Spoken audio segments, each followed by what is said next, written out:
La baisse de la fécondité, la baisse de la fertilité chez l'homme est un sujet qui est souvent abordé et qui l'a encore été récemment. Mais c'est un effet inquiétant, surtout si on se réfère aux chiffres de l'INSERM qui rapportent une très forte baisse de la fertilité masculine en 50 ans. On est passé en effet de 100 millions de spermatozoïdes par millilitre de sperme en 1973 à 50 millions aujourd'hui. Excusez du peu. Alors pourquoi? Que se passe-t-il? Est-ce qu'on peut agir? On voit ça tout de suite.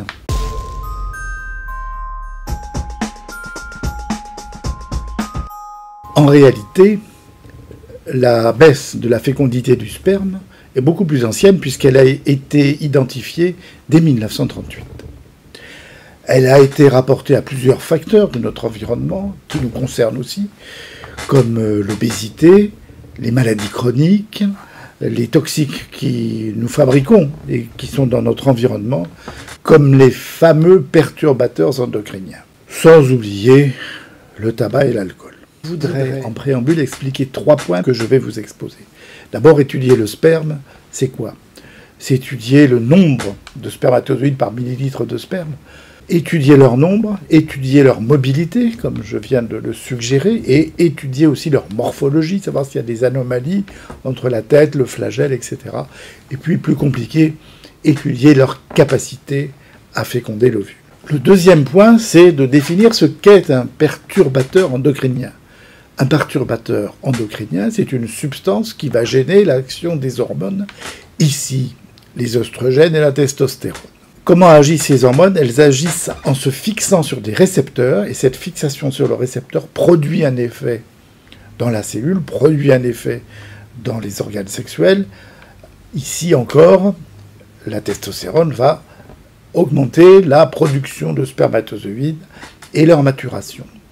Alors un perturbateur endocrinien va empêcher soit la fixation de l'hormone comme la testostérone sur son récepteur, soit entraver un peu son fonctionnement, soit encore mimer l'effet des oestrogènes qui s'opposent à ceux de la testostérone. On peut comparer ça, les hormones, à une clé qui se met dans une serrure et qui va produire un effet, ouvrir la porte, et puis avec des empêcheurs de tourner en rond, qui sont les perturbateurs endocriniens, comme un chewing-gum qu'on mettrait au fond de la serrure. On ne peut pas bien mettre la clé. Je n'ai pas d'autre explication. Oui, c'est un peu limite, mais bon. Perturbateur endocrinien, il perturbe. Le troisième point, c'est que l'exposition à ces toxiques de notre environnement peut survenir à différentes périodes.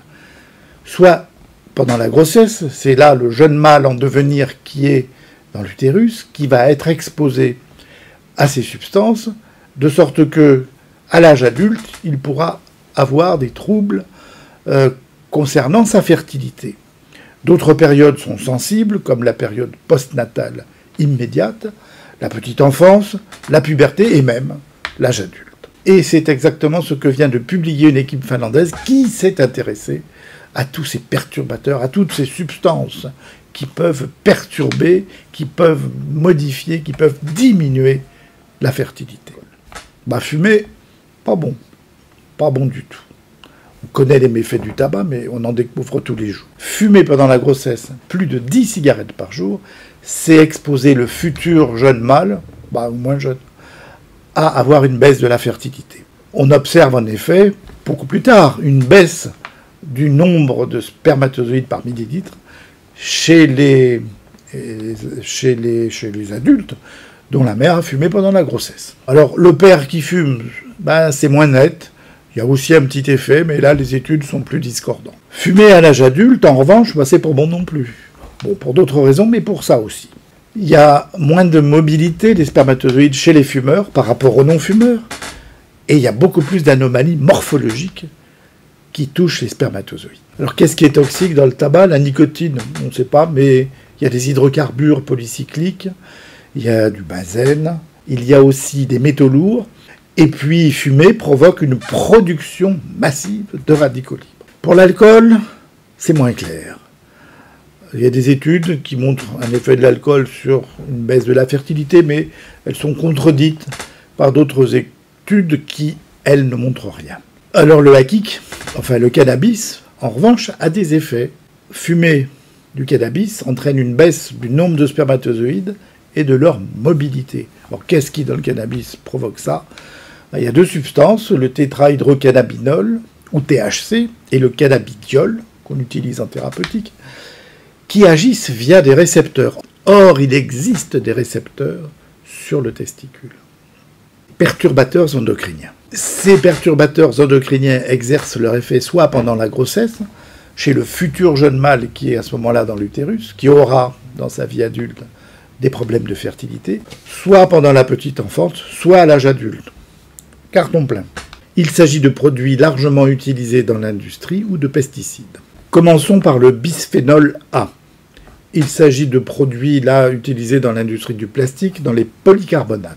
On va les trouver dans les biberons, dans les bouteilles en plastique, dans les contenants, les boîtes de conservation qu'on met au frigidaire ou au micro-ondes.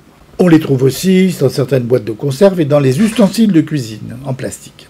Depuis 2015, cependant, l'usage du bisphénol A est interdit en France dans les contenants pour l'alimentation. On se contamine par ingestion en mangeant des microplastiques ou par contact avec la peau. Et on le sait parce qu'on va retrouver ce bisphénol A dans les urines. Les expositions rapportées comme ayant un effet sont celles qui ont lieu pendant la grossesse et à l'âge adulte. En termes de fertilité, elles altéreraient la mobilité des spermatozoïdes. Alors les phtalates. Les phtalates sont aussi utilisés dans l'industrie du plastique pour le rendre souple. On le retrouve partout. Dans les jouets, les vêtements, les objets alimentaires, dans les cosmétiques, même dans la nourriture. Ils sont partout. Et là aussi, on va les retrouver dans les urines. Comment se fait la contamination? Carton plein là encore, par ingestion, par inhalation, par contact avec la peau, même en perfusion, les poches en plastique s'oublent. Les effets sont négatifs sur le volume du sperme, sur la concentration du sperme en spermatozoïdes, il y en a moins, et sur leur mobilité qui diminue. Les pesticides, et même les insecticides utilisés à la maison, sont des composés soit des organochlorés, soit des dérivés des pyrètres. Ces composés peuvent contaminer la nourriture, être respirés, ou même être absorbés par la peau. Ils ont un effet négatif sur le volume du sperme, là aussi, sur le nombre de spermatozoïdes par millilitre et sur leur mobilité. Un mot sur la dioxine, qui en fait plus ou moins partie, où on a pu constater, après le tragique accident de Seveso, que cette exposition à la dioxine pendant la grossesse avait un effet très négatif sur la fertilité des jeunes mâles beaucoup d'années plus tard. Les biphényls polychlorés.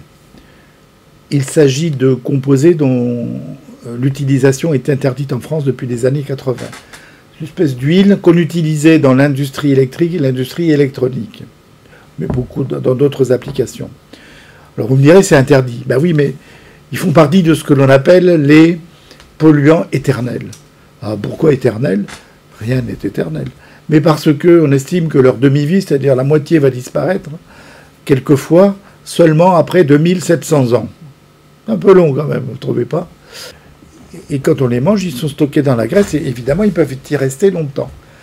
On se contamine par la chaîne alimentaire via la viande, les œufs, les poissons ou les produits laitiers. Eux, ils seraient responsables d'anomalies morphologiques des spermatozoïdes.